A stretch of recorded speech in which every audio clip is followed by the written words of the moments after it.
A very good morning to all our viewers. I'm Smriti Rastogi with Breakfast News. In the next 30 minutes, we will get you all the latest news of the day. But before we begin the bulletin, a quick look at the top headlines. Army captain and 2 soldiers killed in suicide attack at army camp in Kupwara in North Kashmir. 2 militants also eliminated.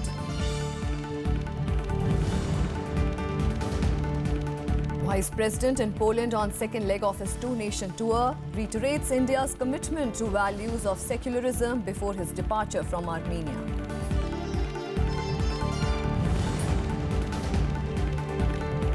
"22 social networking sites and applications banned in Jammu and Kashmir. Moves to stop misuse to spread inflammatory messages."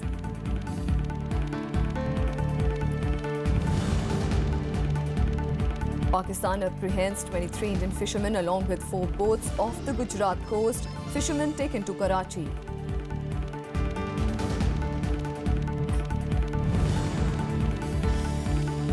Biggest administrative reshuffle in Uttar Pradesh after new government takes charge. 84 IAS officers and 54 IPS officers transferred.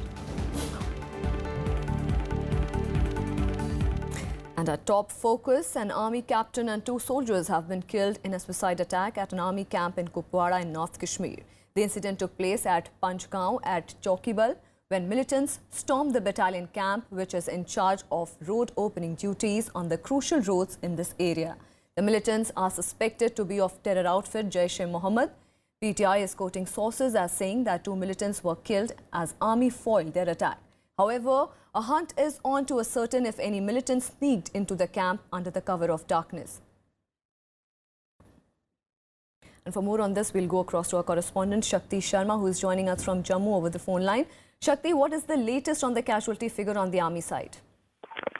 देखिए जिस तरह से अगर हम बात करें तो लगातार इस वक्त आर्मी की तरफ से भी फायरिंग जो है वो जारी है। पूरे इलाके को कार्डन किया गया है और आतंकियों की तलाश की जा रही है। हालांकि 2 आतंकी जिन्होंने सुबह वहां पर हमला किया था वो दोनों ही आर्मी के मुख्य दरवाजे पर गेट पर घेर कर दिए गए थे, लेकिन उसके बाद भी पूरे इलाके में आर्मी को ये शक है कि कहीं ना कहीं ये अपने मंसूबे में कामयाब ना हुए हों, ये अंदर ना घुसे हों और इस वजह से आर्मी जो है पूरे इलाके में सर्च कर रही है और रुक के फायरिंग भी की जा रही है। हालांकि आर्मी का ये कहना है कि ये जवाबी फायरिंग नहीं है, मिलिटेंट की तरफ से फायर नहीं आ रहा है, लेकिन हमारे सर्च का ये हिस्सा है। लेकिन इस इलाके में सुबह 4 बजे से अगर हम बात करें तो अभी तक जो है वो लगातार फायरिंग है। पूरी तरह से इस इलाके में सर्च अभियान भी आर्मी की तरफ से छेड़ा गया है। जी, 2 militants have also been killed in this encounter. Hunt is still on to see if the militants have sneaked into the camp. What is the update on that? 2 militant जो हैं वो मारे गए हैं और अभी तक उनकी ही खबर है कि 2 मिलिटेंट जो है वो मारे गए हैं और 3 जो है वो हमारे जवान शहीद हो चुके हैं। हालांकि आर्मी ये पुष्टि पूरी तरह से कर चुकी है कि 2 ही मिलिटेंट हैं और उनके 3 जवान शहीद हुए हैं। 5 जवान जो है वो बुरी तरह से घायल हैं, जिनमें से 2 की हालत जो है वो नाजुक बताई जा रही है।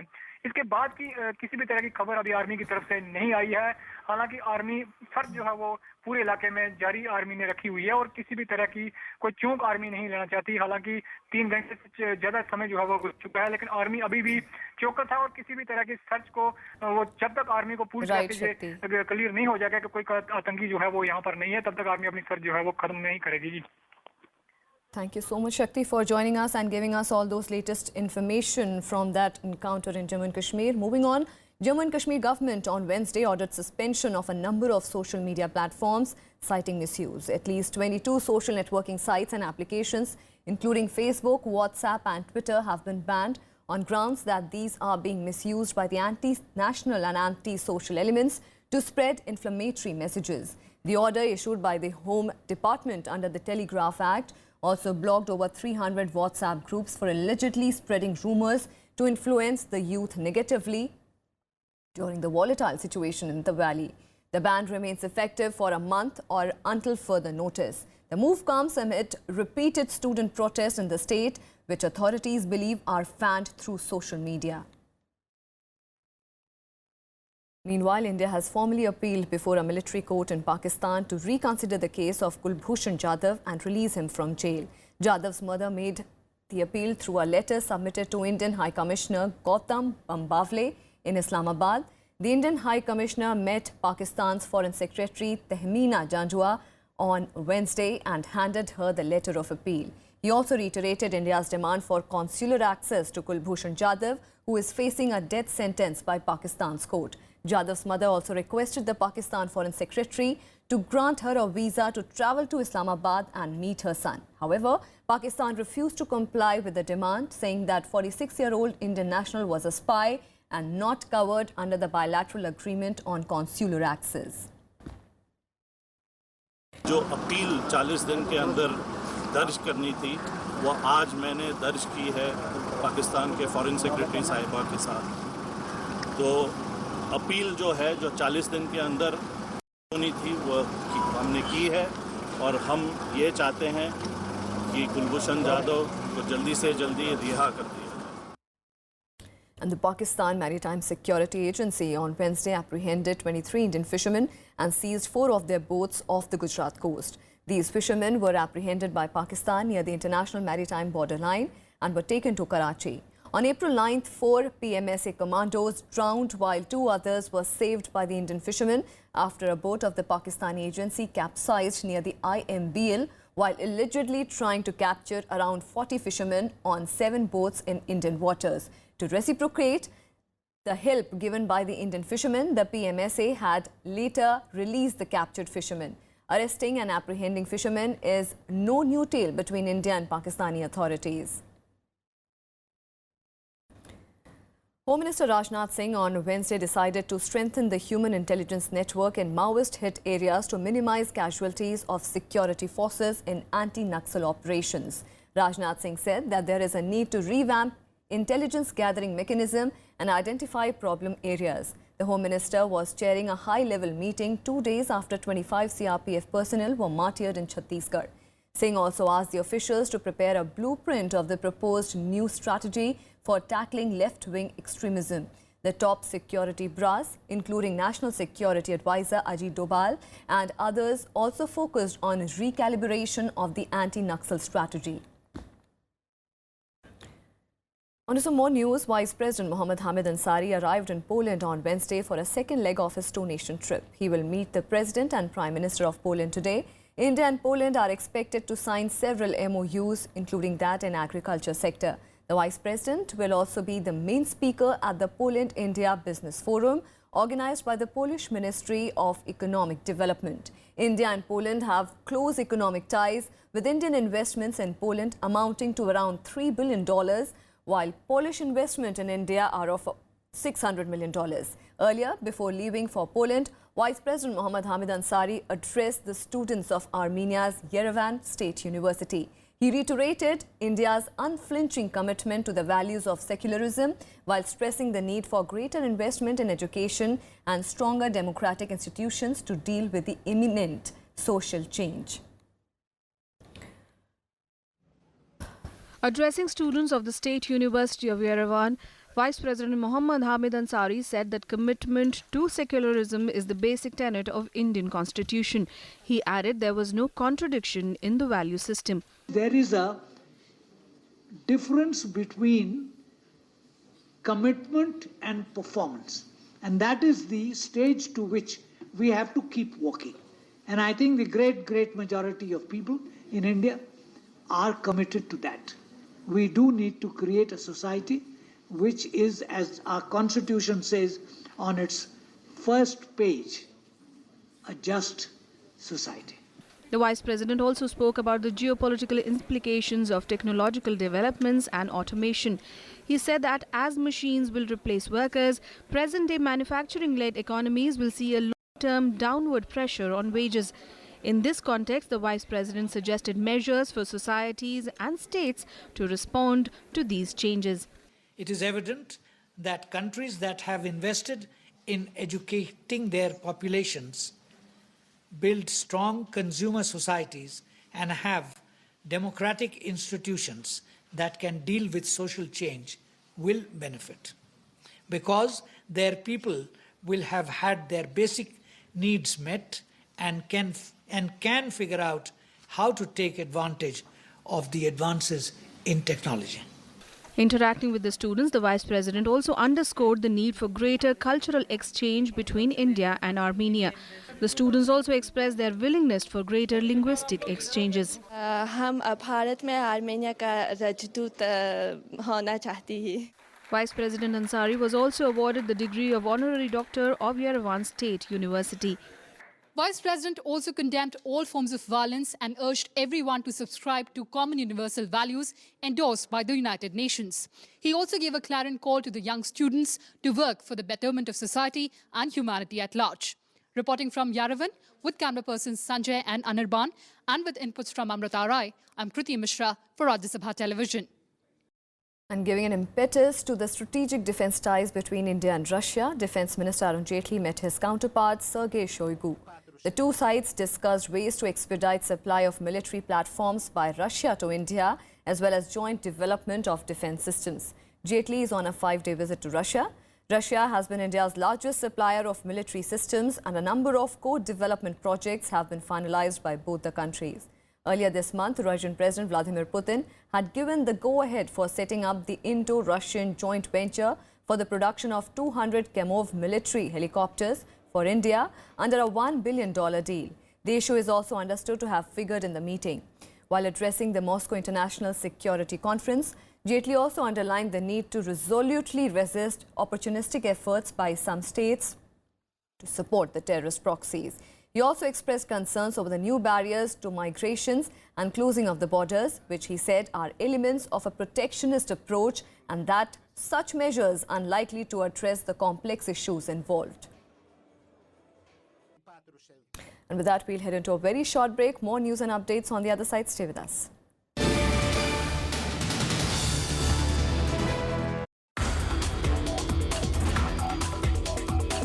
We are indeed in a, I would say, a golden age of astronomy if we look at capabilities that are coming up in the future.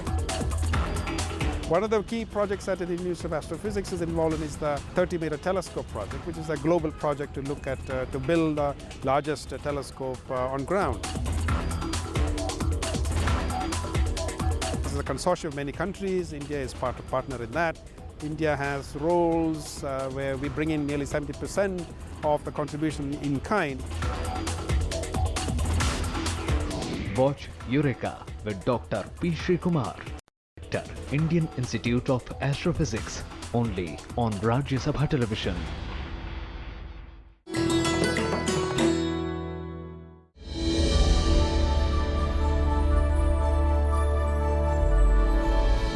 Renowned economist Amartya Sen needs no introduction.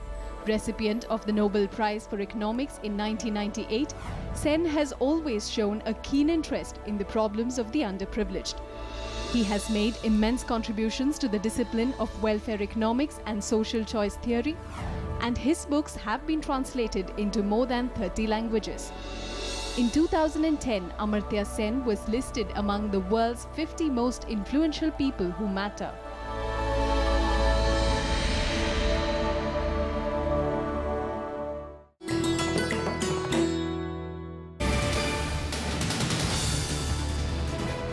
Welcome back. Continuing its winning momentum, the BJP once again won the Delhi civic polls, registering a hat-trick. The win consolidates BJP's position, leaving the ruling Aam Aadmi Party at a distant second after the party's massive victory in the Delhi Assembly polls only 2 years ago. The Congress was pushed to the third position, winning only 30 seats out of 270. Another landslide victory for the BJP, and this time in the national capital in Delhi. Bucking a 10-year anti-incumbency, the party retained its hold on Delhi's municipal corporations for the third time in a row. It made huge gains in the civic bodies of North, South and East Delhi, winning as many as 181 of the 270 seats that were contested. The Aam Aadmi Party came a distant second with 48 seats, while the Congress managed just 30 seats. BJP leaders credited Prime Minister Narendra Modi for the unprecedented victory. In the North MCD, out of 103 seats, the BJP bagged 64 seats, while the Aam Aadmi Party took 21. The Congress won 15 seats. Of the 63 East Municipal Corporation seats, the BJP won 47 wards, while the AAP took 11 seats. The Congress managed only 3. In the South MCD, out of the 104 seats, the BJP won 70. The AAP and the Congress bagged 16 and 12 seats respectively. नकारात्मक राजनीति नहीं चलेगी, बहानेबाजी की राजनीति नहीं चलेगी, सकारात्मक तरीके से विकास के रास्ते पर सबको साथ लेके चलने वाली राजनीति चलेगी। और दिल्ली की जनता ने मोदी जी की 3 साल की जो कामकाज है सरकार का, उस पर एक प्रकार से मोहर लगाया है। क्योंकि मुझे ये भी पता चल रहा है कि जब से निगम का चुनाव हो रहा है, इस स्तर पे इतने मतों से, इतने सीटों के साथ किसी एक पार्टी के पक्ष में दिल्ली ने मतदान नहीं किया। ये पहली बार हो रहा है कि 180 से ज्यादा सीटें 272 में एक पार्टी को मिल रही हैं। The emphatic victory for the BJP came as a total shock for the ruling Aam Aadmi Party that is witnessing a massive erosion of support since its clean sweep in the 2015 assembly polls. The party attributed its loss to what it called EVM tampering. ये अगर difference 2-4 seat का होता तो मान लेते कि हाँ ठीक है, पर जिस तरह का डिफरेंस सामने आया है वो बिल्कुल भी यकीन नहीं करने लायक है। उस पर यकीन नहीं हो सकता कि ये बिना ईवीएम के रिगिंग के ये इतना बड़ा डिफरेंस हो सकता है। Vehicle can only be explained that there are serious doubts about the EVM. The way it has been manipulated, the kind of evidences which has come up, it clearly shows that Indian democracy is in danger.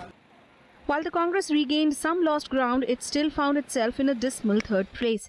Accepting defeat, Delhi Congress Chief Ajay Makhan, Delhi in charge PC Chako and AICC General Secretary Gurudas Kamath resigned from their posts.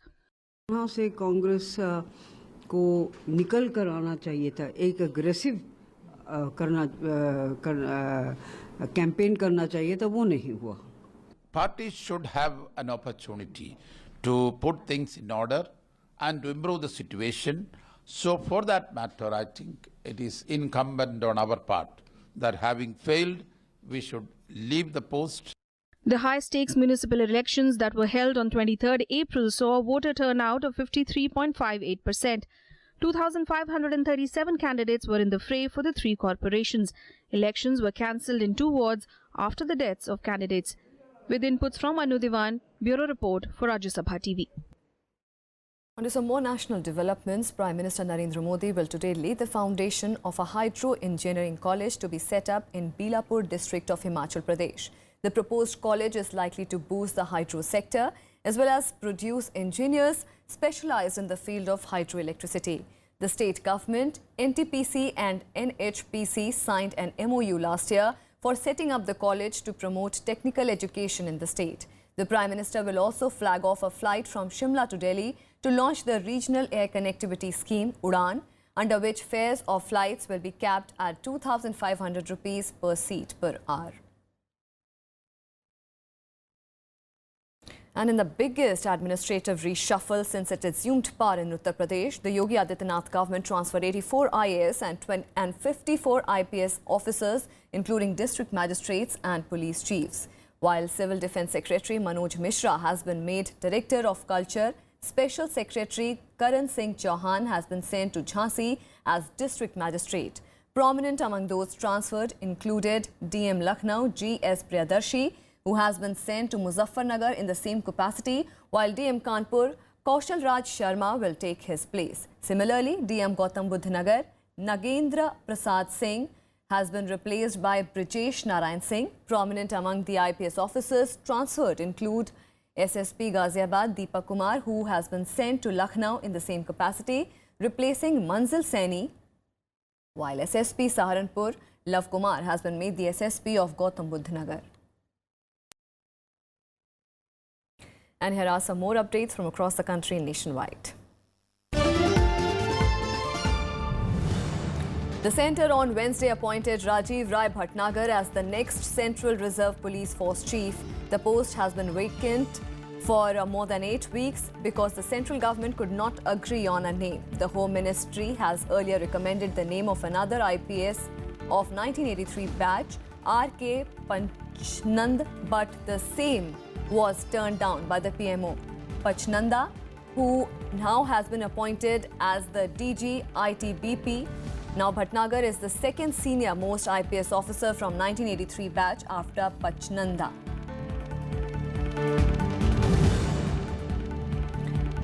At least 3 people were killed and 12 others are missing after a jetty submerged in Hooghly River due to high tide in Bhadreshwar of Hooghly district in West Bengal. The accident occurred when the passengers were waiting at the 150 feet high bamboo jetty for boarding a launch to cross the river. Chief Minister Mamata Banerjee announced an ex gratia of 1 lakh rupees to the next of the kin of the dead and 25,000 rupees for the injured.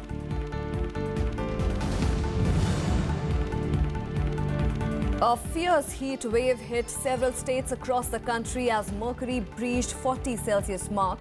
Gorakhpur recorded the maximum temperature at 39 degrees Celsius on Wednesday. Temperatures have begun to soar in most parts of Odisha. Several villages of Mayurbhanj district are also reeling under acute water crisis. This year's summer season is expected to further worsen in May and June. On to some international news. The Trump administration on Wednesday unveiled its new tax proposal, which has been called the biggest tax cuts in the country's history. The move is intended to simplify the US tax system and slash taxes for businesses. The plan would cut the US's individual income tax brackets from 7 to 3, namely 10%, 25% and 35%, and slash US corporate tax rates from 35% to 15%. While Trump administration says the proposal will help in the growth of the economy and create jobs, critics have called it basically a huge tax cut for the rich. The proposal is likely to set the president on a collision course with Congress over the cost of the proposal. The plan, if passed, would be the largest overhaul of the US tax system since the Reagan era. The announcement comes amid a continuing row over Trump's own taxes. The United States has one of the we have a once-in-a-generation opportunity to do something really big. President Trump has made tax reform a priority, and we have a Republican Congress that wants to get it done. And this is something that, quite honestly, I hope the Democrats would support too, because it's good for the American people. Under the Trump plan, we will have a massive tax cut for businesses and massive tax reform and simplification. As the president said during the campaign, we will lower the business rate to 15%. We will make it a territorial system. We will have a one-time tax on overseas profits, which will bring back trillions of dollars that are offshore to be invested here in the United States to purchase capital and to create jobs. Meanwhile, Turkey on Wednesday detained more than 1,000 people and suspended over 9,000 police officers for alleged links with US-based preacher Fethullah Gulen. Turkish President Tayyip Erdogan accuses Gulen of orchestrating last year's failed coup against him. And the action has reportedly been taken on the grounds of national security. More than 1,000 people called secret imams were also arrested for allegedly infiltrating police forces across the country on Gulen's behalf. The nationwide sweep was one of the largest such operations carried out in Turkey in months. Gulen, who has been living in self-imposed exile in the US, however, denied any connection with the coup. Turkish police have so far arrested more than 47,000 people and sacked or suspended more than 120,000 others for the failed coup. The largest purge comes just after a week President Erdogan narrowly won a controversial referendum on increasing his powers. Bu Türkiye Cumhuriyeti Devleti açısından önemli bir adımdır. Yani bizim devletimizin kapasitesi bir taraftan göçle uğraşan, bir taraftan terörle uğraşan, bir taraftan Türkiye'nin tüm sorunlarıyla uğraşmaya çalışan, bir taraftan da etrafımızdaki coğrafyanın bize aktardığı. And the US is to tighten sanctions on North Korea and step up diplomatic moves aimed at pressuring the country to end its nuclear and missile programs. President Donald Trump's strategy was announced on Wednesday after a special briefing for all 100 US senators at the White House. The Trump administration said that North Korea's pursuit of nuclear weapons was an urgent national security threat. It added that the United States wants to bring North Korea back to the path of dialogue over its nuclear weapons program and will use diplomatic measures and additional sanctions to increase pressure on it. US lawmakers were told at the White House that while diplomacy was still the preferred option, but military action also on the table. Earlier, the top US commander in the Pacific defended the deployment of an advanced missile defense system in South Korea, saying that frequent demonstrations of American military might were key to keeping North Korea in check.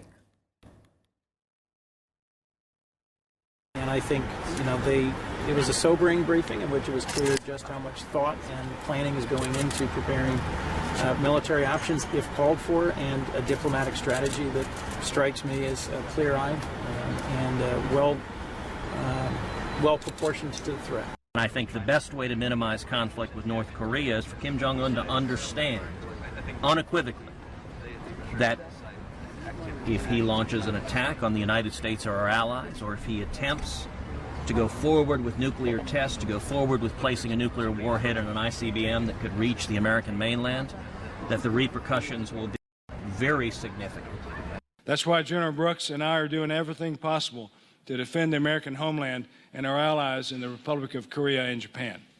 That's why the ROK-US alliance decided last July to deploy THAAD, that's a Terminal High Altitude Area Defense System, which will be operational in the coming days and able to better defend South Korea against the growing North Korea threat. That's why the USS Carl Vinson Carrier Strike Group is back on patrol in Northeast Asia. That's why we must continue to debut America's newest and best military platforms in the Indo-Asia Pacific. And in sports, Olympic silver medalist PV Sindhu advanced to the second round of the Badminton Asia Champions with a comfortable victory in her opening game. The world number 3 Indian defeated Dinardia of Indonesia 21-8, 21-18 in a lopsided encounter. However, world number 8 Saina Nehwal crashed out of the tournament, losing to Japan's Sayaka Sato in the first round. Saina lost 19-21, 21-16, 21-18 in an encounter lasting for more than an hour. In men's single, Ajay Jairam defeated 5th-seeded Hao Weitian of China 21-18, 18-21, 21-19 to progress to the second round. But it was a curtain for men's and women's doubles team as both lost their opening round matches. And that's all we have for you in this edition of Breakfast News. Keep watching Rajya Sabha television.